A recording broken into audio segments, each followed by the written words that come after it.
So, welcome po sa ating YouTube channel. Ngayon, magre-review tayo ng product na nabili natin sa Shopee. Ito po. Ito ay nabili natin sa Shopee. Ito ay nagkakahalaga ng 1,400. Yan. Almost 1,490 for kulang-kulang 1,500 kasama yung free shipping. Hindi. Kasama yung shipping fee. Hindi siya free. Pero depende ako may voucher kayo sa Shopee. So, makakapag-free shipping kayo. Ito siya. Yan. Subukan ko na rin siyang gamitin kanina. Okay naman siya. Maganda siya gamitin. Kasi ano siya, portable. Cordless na chainsaw. Maliit lang. At hindi siya ganun kaingay gaya ng literal na chainsaw na yung di gasolina. At isa pa, napakatagal niya malubat. Yun yung nagustuhan ko dito. Sobrang tagal malubat ito, guys. So, kukunin ko yung battery. Susubukan natin. So, ito na yung kanyang battery gagamitin natin. Hindi niya to battery. Sa ibang battery ito. Hindi ko lang kung anong power to. Kung anong... Basta, compatible naman siya sa karamihan ng mga battery na ginagamit natin sa cordless. Napansin ko sa battery ng cordless, so pare-pareha siya. Kahit sa ibang brand, gaya nito. Gagana yan siya dito. Sasalpak yan siya. Kahit ibang battery, ibang cordless, pwede siyang pumasok. Okay, standard. So, para gumana siya, kailangan mo lang pindutin itong maliit na button. Kasi kung ganyan, hindi mo siya pipindutin, nakalakyan siya. So, kailangan mo siyang pindutin. Pindutin natin. Diba?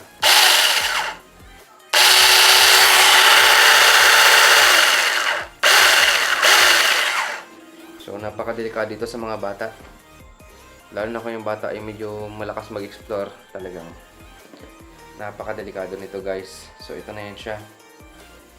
Yan. Hindi nga lang siya brushless. Itong nabili ko ay hindi siya brushless. Kasi pag pinipindot ko siya dito, nag-spark. Ito banda, nagkakaroon siya ng spark. Nakikita ko yung spark. So, yan. Yun lang. Sulit ang pagbili natin ng ganitong gamit. Mga gamit natin to siya sa mga small project na gagawin natin sa ating tahanan. Yung ano niya lang, yung kanyang kadena. So, kailangan mo bumili ng spear kasi madali siyang magpurol.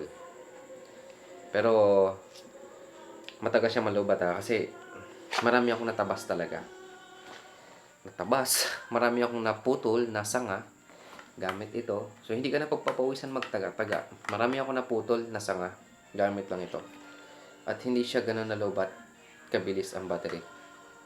Hindi naubos yung isang charge. Natapos ko yung aking tatabasin. So, recommended, guys. Recommended. Napakarami nito sa Shopee. Iba-ibang brand. Ngayon, nagamit ko na rin siya kanina. Marami na rin ako naputol na kahoy. Marami na ako naputol na sanga. So, nakakabilib naman yung kanyang performance. Kasi, mabilis. So, yung trabaho mo mapapadali. Tapos, less talaga sa pagod, sa effort, magtaga-taga. So, ito na yung mga yan. Nagkalat na ako. Nakita nyo?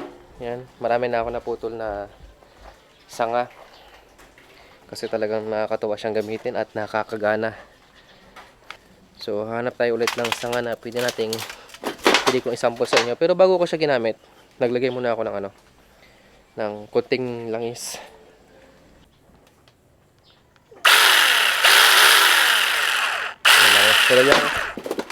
Nilagyan ko kasi siya ng langis. Ayan, guys, medyo malaki-laki sanga yan.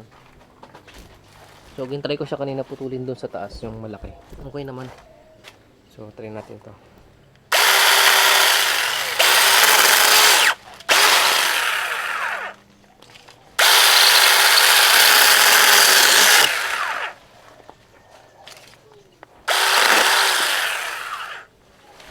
Napakadali lang magputol.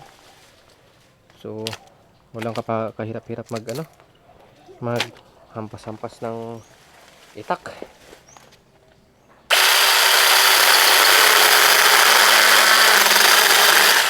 Malalay lang kasi yung diin ko. Kaya kung pansin nyo mabagal. Pero goods na yan guys. Hindi ka na magpapakahirap mag taga-taga. Diba?